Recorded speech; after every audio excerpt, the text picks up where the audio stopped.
आम आदमी पार्टी ने लगाया नगर निगम में भ्रष्टाचार का आरोप। हेल्थ स्टाफ को मार्च से नहीं दी गई सैलरी।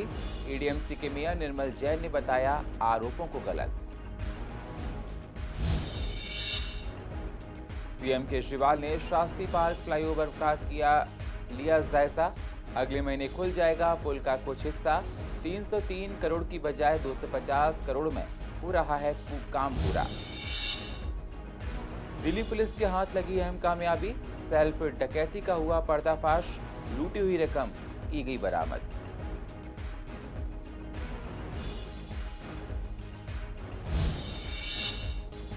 गोकुलपुरी टायर मार्केट में दंगों की चपेट में आई दुकानों को डीएम शशि कौशल ने किया दुकान के मालिक के हवाले। दुकानदारों ने जाहिर की खुशी। तमाम धर्म के लोगों को भाईचारे के साथ रहना चाहिए। और सीमापुरी में किया गया पौधारोपण। कैबिनेट मंत्री राजेंद्र पाल गौतम भी रहे मौजूद। दिल्ली सरकार की तरफ से लगाए गए पेड़ पौधे। नमस्कार, स्वागत है आप सभी का सीसीएन में। मैं हूं आपके साथ सुनील चौहान और आप देख रहे हैं पूर्व दिल्ली खास। अब होते हैं रूबरू पूर्व दिल्ली की अहम खबरों के साथ। आम आदमी पार्टी के सीनियर नेता राघव चड्ढा ने आरोप लगाया है कि बीजेपी शासित नगर निगम ने कोरोना के इस युग में भी हेल्थ स्टाफ को सैलरी नहीं दी है। राघव चड्ढा ने एक प्रेस कॉन्फ्रेंस में आरोप लगाया कि निगम अस्पतालों के डॉक्टर, नर्सों और बाकी स्टाफों को मार्च के बाद से सैलरी नहीं दी जा रही है। कोरोना योद्धाओं के रूप में उन पर फूल तो बरसाए जा रहे हैं, लेकिन सैलरी नहीं बांटी जा रही है। उन्होंने इसके लिए बीजेपी के भ्रष्टाचार को दोषी करार दिया है। एडीएमसी के मेयर निर्मल जैन ने राघव चड्ढा के आरोपों को गलत बताया है। उन्होंने कहा कि डीएमसी में ज्यादातर हेल्थ स्टाफ को सैलरी बांटी जा चुकी है और कुछ मामलों को छोड़कर किसी की सैलरी बकाया नहीं है। जो पूर्वी दिल्ली नगर निगम ने अपने जून तक का सभी स्वास्थ्य कर्मियों का वेतन, चाहे वो हमारे स्वामी विवेकानंद हॉस्पिटल के हों, हमारे डीडीसी वर्कर हों, जो हमारे जन स्वास्थ्य विभाग में जो लोग काम कर रहे हैं, उन सभी को हमने उपलब्ध करा दी है। अभी सैलरी रह रही है। यह ऐसा नहीं है कि हमने टीचर्स की भी रह रही है और उनकी रह रही है, लेकिन जून तक की सैलरी हमने विशेष रूप से सफाई कर्मचारी जो हमारे जो सबसे ज़्यादा कोरोना की लड़ाई लड़ रहे हैं, हमारा डैम्स डिपार्टमेंट के अंदर जो है सारे अपने स्वच्छता विभाग, सफाई कर्मी सारे उनकी सैलरी हमने पूरी दे दी है। सीएम अरविंद केजरीवाल अब कोरोना पर काबू के दावे के बाद विकास परियोजनाओं की तरफ ध्यान दे रहे हैं। शुक्रवार को वे यमुना पार में शास्त्री पार्क फ्लाईओवर का निरीक्षण करने पहुंचे। उन्होंने वहां चल रहे काम का जायजा लिया। उन्होंने निर्माण कार्य तेज करने पर निर्देश दिया। आम आदमी पार्टी सरकार का दावा था कि शास्त्री पार्क के साथ साथ बन रहे सीलमपुर फ्लाईओवर और धर्मपुरा फ्लाईओवर का ये सारा प्रोजेक्ट जनवरी में चालू हो जाएगा, लेकिन ऐसा नहीं हो सका। इसके बाद आपने अपने घोषणा पत्र में 6 महीने में तीनों फ्लाईओवर चालू करने की बात कही थी। डिप्टी सीएम मनीष सिसोदिया ने अपने बजट में भी ये कहा था कि अगस्त में ये प्रोजेक्ट जनता के लिए खोल दिया जाएगा। सीएम केजरीवाल ने इस प्रोजेक्ट को मौके पर देखा। उनके साथ लोक निर्माण विभाग के मंत्री सत्येंद्र जैन और स्थानीय विधायक अब्दुल रहमान भी थे। बाद में सीएम ने कहा कि कोरोना के कारण इस प्रोजेक्ट पर काम लेट हुआ है। उन्होंने बताया कि अगले महीने ये पुल आम जनता के लिए खोल दिया जाएगा, लेकिन लूप बनने में अभी 1.5 महीने का वक्त और लगेगा। उन्होंने बताया कि पूरे प्रोजेक्ट पर 303 करोड़ रुपए खर्च होने थे, लेकिन अब ये प्रोजेक्ट 250 करोड़ में ही पूरा हो रहा है। दरअसल पिछले कई महीनों से इस प्रोजेक्ट पर काम बहुत धीरे से चल रहा था। जी हाँ, बहुत धीरे काम चल रहा था और पिछले साल नवंबर-दिसंबर में दिल्ली में प्रदूषण बढ़ने के कारण से निर्माण कार्य पर रोक लगा दी गई थी। इस दौरान इस प्रोजेक्ट पर भी काम रुक गया था। इसके बाद सीलमपुर और आसपास के इलाके में भड़के दंगों से यहाँ की लेबर भाग गई थी। होली के बाद से लगातार कोरोना के प्रकोप से भी काम पर काफ़ी असर पड़ा है, इसलिए प्रोजेक्ट पर काम काफ़ी धीमे हो गया है। इस प्रोजेक्ट में सीलमपुर के वर्तमान फ्लाईओवर के साथ एक और फ्लाईओवर बनाना, धर्मपुरा की तरफ आने वाले रास्ते पर फ्लाईओवर का निर्माण और शास्त्री पार्क चौराहे पर फ्लाईओवर बनाना शामिल है। शास्त्री पार्क के फ्लाईओवर पर 2 लूप भी बनाए जाएंगे। एक लूप खजूरी खास के कश्मीरी गेट की तरफ और दूसरा गांधीनगर से शाहदरा की तरफ जाने वाला होगा। इस प्रोजेक्ट के बन जाने से शाहदरा, वेलकम, शास्त्री पार्क, मौजपुर, यमुना विहार, सीलमपुर, शास्त्री पार्क, गांधीनगर और कश्मीरी गेट की तरफ से आने वालों को जबरदस्त राहत मिलेगी। इस रास्ते पर लगातार जाम लगा रहता है। शास्त्री फ्लाईओवर और सीलमपुर फ्लाईओवर तो लगभग दोनों बन के तैयार हो चुके हैं। जो स्ट्रेट वाला पोर्शन है ये अभी अगस्त के महीने में इसका इनॉग्रेशन कर देंगे, लेकिन जो दोनों लूप से इसके ये 1.5 महीना और लगेगा। और इसकी सैंक्शनड कॉस्ट 303 करोड़ थी, लेकिन अब जो बन रहा है लगभग 250 करोड़ में उम्मीद है कि ये कंप्लीट हो जाएगा, तो थोड़ी बचत ही होगी इसमें। और ये कोविड की वजह से थोड़ा डिले हो गया, नहीं तो अभी तक बन गया होता। एक 21 साल के व्यक्ति को उसके 2 सहयोगियों के साथ कथित रूप से एक झूठे डकैती की बोली लगाने के लिए गिरफ्तार किया गया था।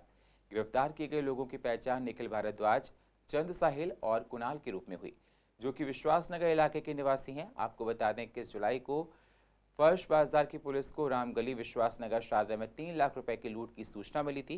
कैश कलेक्शन एजेंट के रूप में काम करने वाले निखिल ने पुलिस को बताया कि एक बाइक सवार व्यक्ति ने उनका बैग है वो छीन लिया था, जिसमें 3 लाख रुपए की नकदी थी।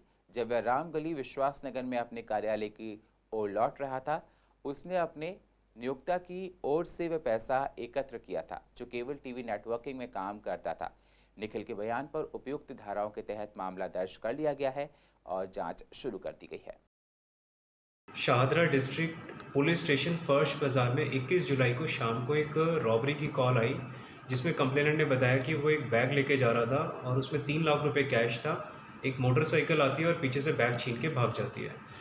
केस को रजिस्टर किया गया और इन्वेस्टिगेशन स्टार्ट करी गई, जिसमें कंप्लेनेंट ने बताया कि वो एक पर्टिकुलर रूट लेकर आया था और वहाँ पे इन लोकेशंस पे सीसीटीवी कैमरेज लगे हैं, जो उसने चेक भी करे हैं। जब सीसीटीवी फुटेजेस को एनालाइज किया जा रहा था तो कंप्लेनेंट साथ में था और जब उसे अपना वर्जन रिपीटेडली वो चेंज करता जा रहा था, जिससे कि हमें कंप्लेनेंट के ऊपर में शक हुआ। उससे जब गहन पूछताछ हुई तो कंप्लेनेंट ने बताया कि उसके साथ उसके 2 और साथी थे, जिनके साथ मिलके उसने इस पैसे को अपने पास रख लिया है और एक झूठी कॉल रॉबरी की उसने कॉल कर दी है। कंप्लीट पैसा रिकवर हो चुका है और तीनों एक्यूज को पुलिस ने गिरफ्तार कर लिया है। नॉर्थ ईस्ट दिल्ली में फरवरी के महीने में हुए दंगों में किसी ने अपने बाप को खोया, किसी ने भाई को और किसी ने पति को, किसी ने अपने बेटे को और किसी ने अपने जीवन भर की पूंजी को खो दिया। दंगे इतने भयानक थे कि लोगों की रूह कांप गई थी। ऐसी एक मार्केट जो कि गोकुलपुरी इलाके के टायर मार्केट के नाम से जानी जाती है, उसको कुछ दंगाइयों ने आग के हवाले कर दिया था, जिससे मार्केट की अधिकतर दुकानें जलकर खाक हो गई थीं, जिसमें दुकानदारों का खासा नुकसान देखने को मिला था। दंगा शांत होने के लिए जमीयत उलेमा ए हिंद ने इन मार्केट की दुकानों और मार्केट में स्थित मस्जिद को बनाने में अहम किरदार अदा किया है। आज इस मार्केट में एक प्रोग्राम रखा गया, जिसमें उत्तर पूर्वी दिल्ली के डीएम साहिबा शशि कौशल ने शिरकत की और आज उन लोगों को उन दुकानों और उन दुकानें सौंपी गईं जिनकी ये दुकानें थी और वहां पर काफ़ी खुशी भी देखी गई है। लोग यहाँ पर एकत्रित हुए हैं और शुभारंभ हमने जो पेड़ लगा के किया है वो है, पेड़ एक प्रतीक है कि जैसे जैसे फले फूलेगा ऐसे ऐसे हमारी सब भावनाएं जो हैं वो फले फूलेंगी। मैं हमेशा यही चाहूंगी और इस जगह पे तो आप सोच सकते हैं कि हमारी ऐसे ही पूरी टीम जब आई थी तो ये जगह का पूरा वीरान पड़ी थी और हम लोगों ने वो मंजर देखा था जिसकी कोई कल्पना नहीं कर सकता। और आज ये देखकर बहुत ही खुशी हो रही है। ये हर व्यक्ति की मेहनत का फल है कि आज दोबारा से हमें लिखे हुए बोर्ड्स दिख रहे हैं, हमें दोबारा से यहाँ पर खुशहाली दिख रही है।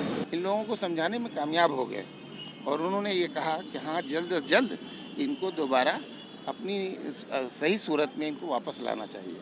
तो आप देखें, ये हमारी आप सबकी एक कामयाबी है। हम चाहते हैं मुल्क में आप इस बात को फैलाएं कि अगर कुछ लोग बर्बाद करने वाले और जलाने वाले हैं तो कुछ लोग तामीर करने वाले और अमन फैलाने वाले हैं। सिर्फ मुसलमान भी नहीं बल्कि इसमें तमाम कौमों का पूरी तरह ताउन हासिल है, वरना हम ये काम नहीं कर सकते थे। ये मुल्क में मैसेज जाना चाहिए कि एक तरफ बर्बाद करने वाले, जलाने वाले, आपस में लड़ाने वाले, एक दूसरे को कत्ल और फसाद करने वाले अगर मुट्ठी भर लोग हैं, तो दूसरी तरफ हमारा समाज इतना सभ्य है और उसके अंदर इतना पेशेंस है और इतनी ताकत है कि वो बुरे से बुरे हालात का मुकाबला कर सकता है।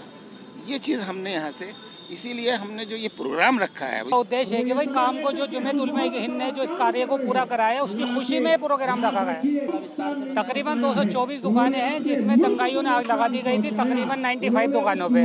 उस काम को काम पूरा जमीयत उलमा हिंद की तरफ से किया गया है, जिसमें मस्जिद का भी काम जो है जमीयत उलमा इकराम ने कराया है। अब इस मार्केट का नाम अहले मार्केट ने, जिम्मेदारों ने मशवरा करके आज से ये market Jamiat tyre market Madani Nagar Gokalpuri के नाम से अब ये जानी जाएगी। लाल क्वार्टर में रोड को पेडेस्ट्रियन किया गया था। करीब 1 किलोमीटर तक की सड़क को बैरिकेडिंग करके उस पर वाहन जाने से रोक दिए गए थे और ट्रैफिक को डाइवर्ट किया गया था। लेकिन अब वहां ट्रैफिक डाइवर्ट हटा दिया गया है, जिस पर दुकानदारों का कहना है ये अच्छा हुआ है। पहले ट्रैफिक डाइवर्ट होने की वजह से ग्राहक बहुत कम आते थे और ऐसा दोबारा नहीं हो। मार्केट में काम पर भी काफ़ी फर्क पड़ा है, इसलिए डाइवर्ट फिर नहीं होना चाहिए। यहाँ पे एक तो कस्टमर की एंट्री बहुत कम हो गई थी, सारे दुकानदार परेशान हो गए थे। आई जाई से कस्टमर जो है पैदल आने में दिक्कत होती थी। ट्रैफिक आने से क्या है, कस्टमर डायरेक्ट दुकान शॉप पे आके शॉपिंग कर लेते थे। मतलब सर बिल्कुल नहीं होना चाहिए, कतई नहीं होना नहीं चाहिए। एक बात को समझो, रास्ता बंद करके कोई भी मार्केट पनप नहीं सकती है। रास्ते खुल करके मार्केट चलती है। वहाँ पे रास्ते बंद कर दिए गए और सराउंडिंग में इतने लोग परेशान थे, चाहे वो RW वाले थे चाहे MW वाले थे। बहुत भयंकर परेशानी थी। हम तो शुक्र मनाते हैं कोरोना के काल में हमारे को ये एक बेनिफिट मिला कि ये रास्ते खुल गए और लोगों में आवाजाही बहुत अच्छे से हो गई है और कस्टमर बहुत आ रहा है। चाहे 15% कस्टमर आ रहा है, लेकिन आवाजाही बहुत अच्छे से हो रही है और कस्टमर बहुत आराम से खरीदारी कर पा रहा है। आप बिल्कुल जाम नहीं लगता। पहले यहाँ पे बैरिकेड लगा दिए गए थे और बैरिकेड के पास वहाँ पे पार्किंग चालू हो जाती थी। वहाँ पे 4-4 लेयर मोटरसाइकिल की खड़ी हो जाती थी। अगर वहाँ पे गार्ड बिठाते थे, गार्ड से लोग बदतमीजी करते थे, मोटरसाइकिल नहीं हटाते थे, रास्ते जाम हो जाया करते थे। ये जो स्ट्रेच था वो 1 किलोमीटर का था, छाछी बिल्डिंग टू घोंडली, जो को उसको कम करते 400 मीटर तक रह गया। ये इन्होंने इम्प्लीमेंट नहीं किया था। ये एक भी नाकामी का एक बहुत बड़ा कारण है। एक नाकामी का इसका कारण ये था कि इसको 1 वे किया जाना था, 1 वे इन्होंने नहीं किया, इसे कॉमन वे रखा। उस कॉमन वे से यहाँ पे इतनी हौच पौच हो गई कि आम व्यापारी, आम दुकानदार और कस्टमर दोनों ही त्रस्त हो गए। परेशानी काफ़ी थी जी। एक तो ट्रैफिक की बहुत बड़ी परेशानी थी, दूसरा जो कस्टमर बाहर से आता था वो गलियों में आके फंस जाता था, पार्किंग उसे मिल नहीं पाती थी, पार्किंग तक वो पहुंच नहीं पाता था, चौराहे सारे के सारे जाम ही रहते थे। तो ये तो एक बहुत बड़ी दिक्कत थी। उसके अलावा क्या था कि जो हिस्सा बंद था वहाँ पर बाहर से आकर लोग बीच में पटरी लगाकर बैठ जाते थे सड़क के, खासकर शनि बाजार वाले दिन। तो सड़कें भी सारी की सारी बंद। RWA वाले बहुत परेशान होते थे। वो ये कहते थे कि हम एक गली से दूसरी गली में अपने भाई के घर जाना चाहते हैं, लेकिन गलियां ही बंद है तो जाए कैसे। पेड़ों का हमारे जीवन में विशेष महत्व होता है और हमारे स्वास्थ्य के लिए काफ़ी लाभदायक होते हैं। प्रदूषण को कम करने के लिए पेड़ मनुष्य के जीवन में महत्वपूर्ण स्थान रखते हैं। इसी बात को मद्देनजर रखते हुए दिल्ली सरकार की तरफ से पेड़ लगाने की मुहिम लगातार जारी है। इसी कड़ी में दिल्ली सरकार के कैबिनेट मंत्री राजेंद्र पाल गौतम ने अपनी विधानसभा सीमापुरी क्षेत्र के A ब्लॉक में वृक्षारोपण किया। इस वृक्षारोपण में नगर निगम प्रभारी दुर्गेश पाठक, पूर्व दिल्ली नगर निगम के नेता प्रतिपक्ष मनोज त्यागी और क्षेत्रीय निगम पार्षद के साथ आम आदमी पार्टी के कार्यकर्ताओं ने वृक्षारोपण किया। सभी लोगों ने कहा कि पेड़ सभी को लगाने चाहिए, तभी हम लोग पॉल्यूशन से बच सकते हैं। अरविंद केजरीवाल जी की सरकार ने पूरी दिल्ली के अंदर इस पूरे महीने के अंदर लगभग 31 लाख वृक्षारोपण करने का एक लक्ष्य रखा है। उसी के उपलब्ध में आज हमारे राजेंद्र गौतम जी और नीलम जी की विधानसभा जो सुंदर नगरी है वहाँ पे हम लोग इकट्ठे हुए हैं और आज यहाँ पे आपके सामने हम लोगों ने वृक्षारोपण का वो किया है। मैं समझता हूँ पूरे देश को ज़्यादा से ज़्यादा पेड़ लगाने की ज़रूरत है और दिल्ली के अंदर हमने लगभग 31.5 लाख पेड़ लगाने का लक्ष्य रखा है। लगातार पेड़ लगाए जा रहे हैं, सभी विधानसभाओं में, पार्कों में पेड़ लगाने का काम जारी है। चूँकि ये पेड़ जो हैं ये जीवन रक्षक टीका है। अगर हम अपने बच्चों का भविष्य देखना है, उनको पोल्यूशन से बचाना है, तो मुझे लगता है जीवन रक्षक टीके के रूप में पेड़ों का ज़्यादा से ज़्यादा लगाने का काम पूरे देश के अंदर चलना चाहिए। दिल्ली की सरकार ने माननीय अरविंद केजरीवाल जी के नेतृत्व में इस मुहिम को बहुत तेज़ गति से शुरू किया था 5 साल पहले और आप देखेंगे कुछ ही सालों के अंदर जो हमारा ग्रीन कवर एरिया था वो लगभग जस्ट डबल हो गया है। देखिए अच्छा लग रहा है क्योंकि प्लांटेशन करना बहुत ज़रूरी भी है। जिस तरह से ग्लोबल वार्मिंग बढ़ती जा रही है उस तरह से हम लोगों को जितना हो सके अपने आसपास में पेड़ पौधे ग्रीनरी रखना पड़ेगा, पेड़ पौधे लगाने पड़ेंगे और यही नहीं कि लगाने के बाद उनको भूल जाएं, उनकी हिफाजत करना भी हमारा ही फ़र्ज़ है। सुप्रीम कोर्ट के फैसले के बाद अब आर्मी में महिलाओं को पुरुष अफसरों से बराबरी का अधिकार मिल गया है। अभी तक आर्मी में 14 साल तक शॉर्ट सर्विस कमीशन में सेवा दे चुके पुरुष सैनिकों को ही स्थायी कमीशन का विकल्प मिल रहा था, लेकिन महिलाओं को ये हक नहीं था।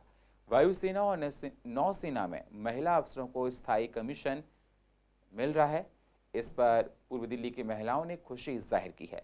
महिलाओं ने कहा कि वैसे भी महिलाएं किसी भी क्षेत्र में किसी से कम नहीं है और इस डिसीजन पर खुशी जाहिर करते हैं। आर्मी में महिलाओं को पूरा सम्मान दिया जा रहा है, तो उस विषय में मैं ये कहना चाहूँगी, मुझे काफ़ी अच्छा लगा इस विषय को देख के कि भाई हम नारी भी एक समान है आज के टाइम में। और जैसे कि पहले नारी को इतना वो नहीं था, BSF में वो जैसे काफ़ी लॉन्ग टाइम तक रह सकती थी, अब उनको रिटायरमेंट तक उनको मतलब आर्मी में रह सकती हैं वो। ये काम बहुत पहले हो जाना चाहिए था। आज चाहे नगर निगम बोल दो, चाहे प्रदेश का प्रधानमंत्री बोल दो, चाहे पायलट बोल दो, चाहे सोल्जर बोल दो, लेडीज़ हर इक्वल जेंट्स के शोल्डर टू शोल्डर है। तो आप ये बहुत लेट हुआ है काम, आपको ये बहुत जल्दी कर लेना था। पहले सीमा के लिए बहुत जल्दी ही फैसला ले लेना था, क्योंकि पहले वो काम करती, फिर उन्हें पूरे टाइम तक उन्हें वो सीमा में रखने नहीं देते हैं। लेकिन अब जो फैसला आया उससे बहुत अच्छा लेडीज़ को भी फ़ायदा हुआ है कि वो रिटायरमेंट तक अपनी सीमा पे ही रहे। ये काम तो पहले ही हो चुका था, पर इसको वापस से यहाँ अब लाया गया है। पहले अगर हम देखें तो जैसे रानी लक्ष्मीबाई ने हमारे इतनी जंगें जीती हैं, और उसके बाद होलकर राज्य के श्री अहिल्याबाई ने भी इतनी अकेली लेडी होके लड़ी हैं खंधे से खंधा। जब उनके राजा नहीं थे तो वो अपने प्रदेश को बचाने के लिए खंधे से खंधा मिला के लड़ी हैं सारी सेनाओं के साथ में। उसी तरह आज भी हमें ये वापस मौका मिला है कि हम अपने देश की रानी लक्ष्मीबाई बने, अपने प्रदेश की अहिल्याबाई बने। तो क्यों हम घर में बैठ के रोटी और चौकाई करते रहें? क्यों हमें ये मौका नहीं मिला? तो ये मौका अगर अब मिला है तो हमें इससे आगे बढ़ना है। गाजीपुर की वकरा मंडी में कोरोना का असर दिखाई दे रहा है। 1 अगस्त को बकरीद है। हर बार बकरों की खरीदारी खूब होती है। इस बार लोगों के पास पैसे नहीं है, बहुत ही कम खरीदार दिखाई दे रहे हैं। ग्राहक न होने की वजह से व्यापारी काफ़ी परेशान हैं।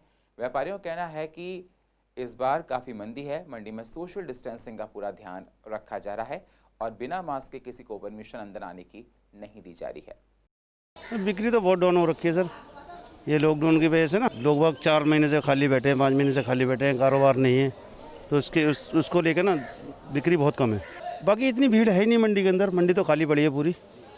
ठीक है, अगर जरा से 2-4 इकट्ठे होते हैं तो उनको बोल देते हैं भैया थोड़ा सा सोशल डिस्टेंस बना कर रखो। देख लो पूरा बाजार खाली पड़ा है। व्यापारी यहाँ बेचारे 3-3, 4-4 दिन से पड़े हैं यहाँ। व्यापारी कहाँ बिक्री हो रही है? ये कोरोना ने सारी बिक्री सारी ऐसी तैसी कर दी। सारे त्यौहार जा रहे हैं, सब ऐसे ही बगैर सुने त्यौहार जा रहे हैं। देख रहे माल पूरा लगा पड़ा, माल सब पब्लिक है ही नहीं, डर के मारा कोई निकल ही नहीं रहा इसे। भाई मार्केट खाली पड़ी है बिल्कुल। नहीं, इन दिनों में तो पैर रखने की जगह नहीं होती थी। अरे साहब इतनी गाड़ियाँ आती थी, हम खुद नहीं इतनी पता नहीं, ये सारे खड़के भरे रहते थे यहाँ पे। अभी हमें यहाँ 3 मंडी में 3 दिन हो गए, तीसरा दिन आज। काम धंधा है नहीं, पब्लिक के पास पैसा नहीं है, जो कमाई पहले थी वो अब नहीं है, और व्यापारी भी परेशान है।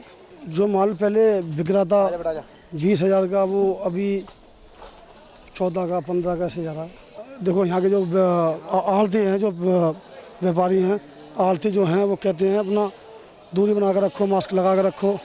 बहुत से लोग दूरी बना कर रखते हैं, ऐसी बात नहीं है। कोई दाम लगा ही नहीं रहा जैसे लगना चाहिए। जितने के लाए थे खरीद से भी कम लगा रहे हैं। बताओ क्या करें, पूरी मंडी पिटी पड़ी है। शादरा नॉर्थ जोन में कर्मचारियों ने प्रदर्शन किया, एक मीटिंग भी की है। कर्मचारियों का कहना है कि हमने पहले 1 साल पहले वादा किया गया था हमसे कि कर्मचारियों की सैलरी को बढ़ाया जाएगा। साथ ही जो लोग एक्सपायर हो चुके हैं उनको 6 साल से सैलरी नहीं मिल रही है, जिस पर जोन के कमिश्नर से कर्मचारियों ने मुलाकात की। अगर हमारी बातों को आगे चलकर ध्यान में नहीं रखा गया तो हम 10 से 11 अगस्त को 2 दिन के लिए हड़ताल करेंगे और कमिश्नर को इस पर एक लेटर भी सौंपा गया है। कोरोना का असर पूर्व दिल्ली नगर निगम के चल रहे कामों पर पड़ा है। पूर्व दिल्ली नगर निगम में मल्टी लेवल पार्किंग को लेकर जो काम चल रहे थे वो अभी बंद पड़े हैं। निगम में फंड की कमी है, साथ ही लॉकडाउन के दौरान लेबर भी गांव चली गई है। लेबर ना होने की वजह से काम परेशानी में आ गया है, मतलब लेबर नहीं है, काम नहीं हो पा रहा है, बंद पड़ा है। स्टैंडिंग कमेटी के चेयरमैन का कहना है कि अभी तो थोड़ी परेशानी है, जैसे ही कोरोना से थोड़ी राहत मिलेगी हम लोग तुरंत काम को चालू करवाएंगे। देखिए, मीटिंग पीछे हमने 24 तारीख की मार्च में हड़ताल लगाई थी कर्मचारियों के हितों को लेकर, परंतु कोरोना था उस समय और मजबूरन हालातों को देखते हुए हमें पोस्टपोन्ड करनी पड़ी। लेकिन हमारे कर्मचारियों की समस्याएं जस की तस आज भी 6 महीने बाद वही हैं। उसी को लेकर कर्मचारियों के जो पेंडिंग बिल्स हैं, आज तक पैसा देना तो बहुत बड़ी बात है, बिल तक पास नहीं है। उसके बाद बहुत समय से हमें आश्वासन दिया जा रहा है पिछले 6 साल से कि डेथ केस का बोर्ड बैठेगा, अब डेथ केस का बोर्ड बैठेगा। अभी तक उसमें आधी से भी जो कार्रवाइयाँ हैं वो अभी तक पूरी नहीं हुई हैं। और साथ ही साथ अभी हमारे यहाँ पर एक एसओ बनाए गए हैं जो पूरी तरह से एसओ भी नहीं है, कार्यवाहक एसओ हैं, सिर्फ उन्हें कार्यभार दिया गया है। और उनकी जो मनमानी है, उनके जो घोटाले हैं वो इस कदर बढ़ चुके हैं, कर्मचारियों का बिल्कुल गला काट रहे हैं वो। हमें 16 अगस्त सन 2019 को हमारी मीटिंग हुई थी, 20 अगस्त का प्रदर्शन था। इन्होंने हमें ये कहा गया था कि हम आपको 1 महीने के अंदर 5% बोर्ड के अंदर जितने भी आपके कर्मचारी आते हैं, मतलब जो भी हमारा दायरा बनता 25 आदमी 40 आदमी, जो भी 45 आदमियों का डेटा बताया गया था हमें कि इन 45 आदमियों को 1 महीने के अंदर परमानेंट कर दिया जाएगा। आज 1 साल होने को आ रहा है, इन्होंने उस पर कोई कार्रवाई नहीं करी। कभी कहते हैं ये रिकॉर्ड नहीं आया, कभी कहते हैं पोस्टें नहीं आई। पोस्ट आया तो आपके घर में जब मर्जी लिया उसको। तो कुल मिला के इन्होंने अपना ढीला रवैया अपना रखा है। कुछ अधिकारी ऐसे बिठा रखे हैं जो अधिकारी काम करने के इच्छुक में नहीं है। हमारे कर्मचारी की डेथ होती है सन 2008 में, सन 2009 में, उसके पेंडिंग बिल आज भी पड़े हुए हैं। रीज़न यही है कि ये कर्मचारियों को उनके टाइम पे उनकी कोई डिमांड पूरी नहीं हो रही। जो भी वो रखते हैं, ना मेडिकल कैश का इनको कोई पैसा दिया जाता, वो फाइलें धक्के खाती रहती हैं। दोनों जो उनके ये कर्मचारी हड़ताल पर रहेंगे 2 दिन के लिए। ये तो एक बिल्कुल शोषण हो रहा है कर्मचारियों का। कितना करते करते मतलब कितनी यूनियन आई, कितना, ये अधिकारी सुन के राजी नहीं है। दिल्ली हाई कोर्ट ने दिल्ली यूनिवर्सिटी को आदेश दिया है कि स्टूडेंट्स को online degree, marksheet, certificate, transcript को ऑनलाइन दिया जाए। कोर्ट ने कहा कि डिग्री के लिए कोर्ट आना स्टूडेंट्स के लिए एक तरह से टॉर्चर है, जिस पर दिल्ली विश्वविद्यालय के स्टूडेंट्स ने खुशी जाहिर की है और अपनी राय दी है। उन्होंने कहा कि कोरोना काल में अगर ये डिसीजन है तो बहुत ही अच्छा है। देखिए, यूनिवर्सिटी से ग्रेजुएशन करने के बाद 2 या 2.5-3 साल लग जाते हैं डिग्री पाने के लिए। आपको पता है दिल्ली यूनिवर्सिटी में बाहर के स्टेट्स के बहुत सारे स्टूडेंट्स पढ़ते हैं, तो वो अपने स्टेट्स में एडमिशन लेंगे ग्रेजुएशन के बाद, तो उन्हें बहुत कठिनाइयों का सामना करना पड़ता है, क्योंकि कम से कम 10-12 चक्कर लगवा देते हैं यूनिवर्सिटी वाले। कभी यूनिवर्सिटी जाते हैं, फिर कॉलेज जाते हैं कि कॉलेज से साइन करवा के लाओ, यूनिवर्सिटी से साइन करवा के लाओ। तो बंदा बाहर से कितना, हम तो दिल्ली गई है, हम तो एडजस्टमेंट कर लेंगे, कोई बात नहीं, मगर अदर स्टेट का बंदा कैसे एडजस्ट कर पाएगा। तो इसी वजह से आपने देखा होगा हाई कोर्ट में अभी एक बच्चे ने केस भी किया हुआ है डिग्री के मामले में ही। तो वो चाहते हैं कि डिग्री जल्द से जल्द आए, जिससे किसी को कठिनाइयों का सामना न करना पड़े। अभी CCS यूनिवर्सिटी वालों ने भी 1 साल पहले लगभग NET फॉर्म का इस्तेमाल करा है, जिससे सारी चीज़ें ऑनलाइन आपके फॉर्म पे आ जाएगी, डिग्री हो या किसी भी चीज़ का कुछ भी हो सेमेस्टर वाइज। तो ये छात्र यही चाहते हैं जल्द से जल्द डिग्री उनको प्राप्त हो, उनको कठिनाइयों का सामना न करना पड़े, क्योंकि दिल्ली यूनिवर्सिटी में बाहर के लोग ज़्यादा आते हैं। द थिंग इज़ हमें जो है ऑनलाइन ज़्यादा जो है सोर्स अवेलेबल करना चाहिए, क्योंकि जो स्टूडेंट्स हैं वो वहाँ पर जो है बार बार चक्कर लगाते हैं डिग्री के लिए। ड्यू को जो है ऑनलाइन पोर्टल स्टार्ट करना चाहिए डिग्री देने के लिए, ताकि जो है कन्वीनियंस हो जाए, वरना ऐसे बच्चों का आधा टाइम तो उसी में वेस्ट जाता है बार बार। और जो बाहर के बच्चे हैं उन्हें भी ऐसी प्रॉब्लम फेस होती है, 2 साल तक लग जाते हैं कि डिग्री नहीं आती है। मार्कशीट तो मिल जाती है, पर एडमिशन जो है that is based on the degree only, so we need to get our degree first, then the admission is to be done. Delhi के एजुकेशन डायरेक्टर के ट्रांसफर पर राजनीति गर्मा गई है। आम आदमी पार्टी ने कहा कि अभी कुछ दिन पहले CBSE का रिजल्ट आया था, जिसमें दिल्ली का 98% रिजल्ट था। 20 साल से डायरेक्टर काम कर रहे थे। सिसोदिया ने एजुकेशन डायरेक्टर के ट्रांसफ़र होने पर तमाम सवाल उठाए हैं। उन्होंने कहा कि केंद्र ने राज्य से बिल्कुल राय नहीं ली, हम इस पर नाराज़गी जाहिर करते हैं। इस पर कांग्रेस और बीजेपी नेताओं ने अपनी राय दी है। क्या कह रहे हैं आप भी सुनिए। मनीष सिसोदिया ने, जो डिप्टी CM है दिल्ली के, उन्होंने कहा कि डायरेक्टर ऑफ एजुकेशन को चेंज कर दिया गया है, क्योंकि दिल्ली का 12वीं का रिजल्ट बहुत अच्छा आया, इसलिए उनको यहाँ से केंद्र की सरकार ने हटा दिया है। ये गलत बात है, क्योंकि जो जितने भी UT कैडर के ऑफिसर्स हैं, इनको बाहर हार्ड ड्यूटी करनी पड़ती है। दिल्ली में उनको काफी समय हो गया होगा, और इस वजह से उनका बाहर अंडमान निकोबार उनको ट्रांसफर हुआ है। और जो ट्रांसफर होता है कभी भी होता है, मैं एजुकेशन मिनिस्टर था, मेरे समय 3 डायरेक्टर ऑफ एजुकेशन के ट्रांसफर हुए, तो ये कोई नई बात नहीं है। अब जो भी डायरेक्टर ऑफ एजुकेशन आएगा वो मेहनत करेगा, रिजल्ट और अच्छा होगा। अभी तक दिल्ली के परिणामों के लिए केजरीवाल सरकार ने, मनीष सिसोदिया ने कभी केंद्र सरकार का धन्यवाद नहीं किया कि केंद्र सरकार ने इतने अच्छे एजुकेशन डायरेक्टर दिल्ली को दे रखे थे। उस एजुकेशन डायरेक्टर को भी कभी श्रेय लेने नहीं दिया, केवल राजनीतिक श्रेय खुद लेते रहे कि हमारे कारण परिणाम अच्छे हैं। अब जब प्रशासनिक कारणों से एक समय अवधि के बाद सभी का स्थानांतरण होना ही होता है, जब उस एजुकेशन डायरेक्टर का ट्रांसफर हुआ है तो इसको राजनीतिक रूप देने लगे हैं कि दिल्ली का परिणाम अच्छा ना आए इसलिए उनका ट्रांसफर किया गया। ऐसा कोई वजह नहीं है और ये केवल एक रूटीन वर्क है। 3-4 साल बाद हर अधिकारी का ट्रांसफर होता है और ये तो अनेक सालों से यहाँ पर टिके हुए थे। और केजरीवाल जी, ऐसे शैक्षिक मामलों में राजनीतिक मत करिए। और पूर्वी दिल्ली की अधिक जानकारी के लिए आप YouTube पर जाकर CCN को सब्सक्राइब करें और फ्रेश अपडेट लेते रहें। और फिलहाल पूर्वी दिल्ली खास में इतना ही। बाकी खबरों के लिए आप बने रहिए CCN के साथ। तब तक के लिए नमस्कार।